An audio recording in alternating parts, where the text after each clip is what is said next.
ಎಲ್ಲರಿಗೂ ನಮಸ್ಕಾರ ಸ್ನೇಹಿತರೆ.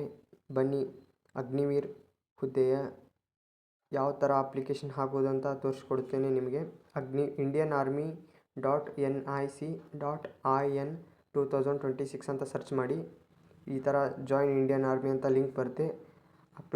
ಅಪ್ಲೈ ಆನ್ಲೈನ್ ಫಾರ್ ರಿಜಿಸ್ಟ್ರೇಷನ್ ಅಂತ ಕ್ಲಿಕ್ ಮಾಡಿ. ನಂತರ ಈ ಥರ ಓಪನ್ ಆಗುತ್ತೆ. ಇಲ್ಲಿ ಕ್ಯಾಪ್ಚಾ ಎಂಟ್ರ್ ಮಾಡಬೇಕು. ಕ್ಯಾಪ್ಚಾ ಎಂಟ್ರ್ ಮಾಡಿದ ತಕ್ಷಣ ಓಪನ್ ಆಗುತ್ತೆ.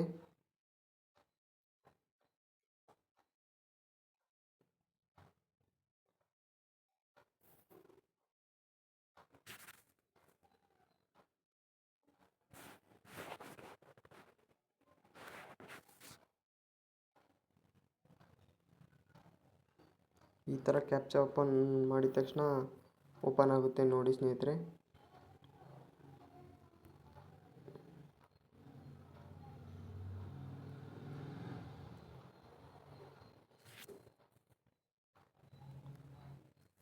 ಕ್ಯಾಪ್ಚಾ ಕ್ಲೀನಾಗಿ ಓಪನ್ ಮಾಡಿ ಸ್ನೇಹಿತರೆ. ಇಲ್ಲಿದೆ ನೋಡಿ, ಈ ಥರ ಕಂಪ್ಯೂಸ್ ಆಗುತ್ತೆ. ನಂಬರ್ಸ್ ಎಲ್ಲ ಕ್ಲೀನಾಗಿ ನೋಡಿಕೊಂಡು ಜಾಯಿನ್ ಮಾಡಿ. ಈ ಥರ ಓಪನ್ ಆಗುತ್ತೆ. ಇಲ್ಲಿದೆ ನೋಡಿ ಸ್ನೇಹಿತರೆ, ಅಗ್ನಿಪಥ್ ಅಂತ ಇದೆ ನೋಡಿ, ಅದರ ಮೇಲೆ ಕ್ಲಿಕ್ ಮಾಡಿ. ನಂತರ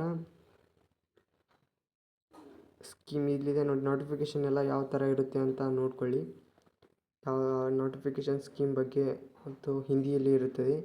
ಹಾಗೆ ಯಾವ ಥರ ರ್ಯಾಲಿ ನೋಟಿಫಿಕೇಷನ್ ಎಲ್ಲ ಇರುತ್ತದೆ ನೋಡಿ ಸ್ನೇಹಿತರೆ. ಹಾಗೆ ಇಲ್ಲಿ ಎಲಿಜಿಬಿಲಿಟಿ ಅಂತ ಇರುತ್ತೆ ನೋಡಿ, ನೀವು ಎಲಿಜಿಬಲ್ ಇದ್ದೀರಾ ಇಲ್ಲ ಅಂತ ಚೆಕ್ ಮಾಡ್ಕೊಳ್ಳೋದು ಇಲ್ಲಿದೆ ನೋಡಿ. ಇಲ್ಲಿದೆ ನೋಡಿ ಸ್ನೇಹಿತರೆ, ಸ್ಟೇಟ್ ಅಂತ ಇರುತ್ತೆ. ಸ್ಟೇಟ್ ಯಾವುದು ಅಂತ ಕ್ಲಿಕ್ ಮಾಡಿ ನಿಮ್ಮದು. ಇಲ್ಲಿದೆ ನೋಡಿ. ನಂತರ ಡಿಸ್ಟಿಕ್ ಹಾಕಿ, ಆಮೇಲೆ ಹೈಟ್ ಹಾಕಿ, ಸೆಂಟಿಮೀಟ್ರ್ ಎಷ್ಟು ಸೆಂಟಿಮೀಟರ್ ಅಂತ ಹಾಕಿ, ಡೇಟ್ ಆಫ್ ಬರ್ತ್ ಹಾಕಿ ನಿಮ್ಮದು. ಇಲ್ಲಿದೆ ನೋಡಿ, ಡೇಟ್ ಆಫ್ ಬರ್ತ್ನ ಕರೆಕ್ಟಾಗಿ ಹಾಕಬೇಕು. ಯಾಕಂದರೆ ನಿಮ್ಮದು ಏಜ್ ರಿಲ್ಯಾಕ್ಸೇಷನ್ ಎಷ್ಟಿದೆ ಅಂತ ಚೆಕ್ ಮಾಡ್ಕೊಳ್ಳೋಕ್ಕೆ ಇಲ್ಲಿದೆ ನೋಡಿ. ಹಾಗೆ ನಂತರ ಕ್ವಾಲಿಫೈಯಿಂಗ್ ಕೋರ್ಸ್ ಯಾವ ಕೋರ್ಸ್ನ ಮಾಡ್ತಿದ್ದೀರಾ ಅಂತ ಅದನ್ನ ಹಾಕಿ. 10th ಆರ್ ಫಸ್ಟ್ ಇಯರೋ ಸೆಕೆಂಡ್ ಇಯರ್ ಅಂತ ಚೆಂದಾಗಿ ಹಾಕಿ. ಪಾಸ್ ಆಗಿದ್ದರೆ ಪಾಸ್ ಅಂತ ಹಾಕಿ.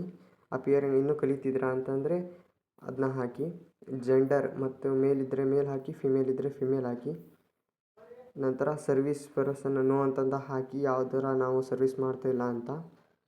ಆಮೇಲೆ ಚೆಕ್ ಎಲಿಜಿಬಿಲಿಟಿ ಅಂತ ಕ್ಲಿಕ್ ಮಾಡಿದರೆ ಇಲ್ಲಿದೆ ನೋಡಿ, ಲಾಸ್ಟ್ ಚೆಕ್ ಎಲಿಜಿಬಿಲಿಟಿ ಅಂತ ಇರುತ್ತೆ. ಇದ್ರ ಮೇಲೆ ಕ್ಲಿಕ್ ಮಾಡಿದರೆ ನೀವು ಎಲಿಜಿಬಲ್ ಇದ್ದೀರಾ ಅಂತ ಹೇಳುತ್ತೆ. ಹಾಗೆ ಯಾವ ಥರ ಅಪ್ಲಿಕೇಶನ್ ಹಾಕಬೇಕಂತ ಮುಂದಿನ ವೀಡಿಯೋದಲ್ಲಿ ಹೇಳ್ಕೊಡ್ತೀನಿ. ನಮ್ಮ ಚಾನಲ್ನ ಸಬ್ಸ್ಕ್ರೈಬ್ ಮಾಡಿಲ್ಲ ಅಂದರೆ ಮಾಡ್ಕೊಳ್ಳಿ ಸ್ನೇಹಿತರೆ. ಇದೇ ರೀತಿ ಹೆಚ್ಚಿನ ವೀಡಿಯೋಗಾಗಿ ಸಬ್ಸ್ಕ್ರೈಬ್ ಮಾಡಿ. ಥ್ಯಾಂಕ್ಸ್.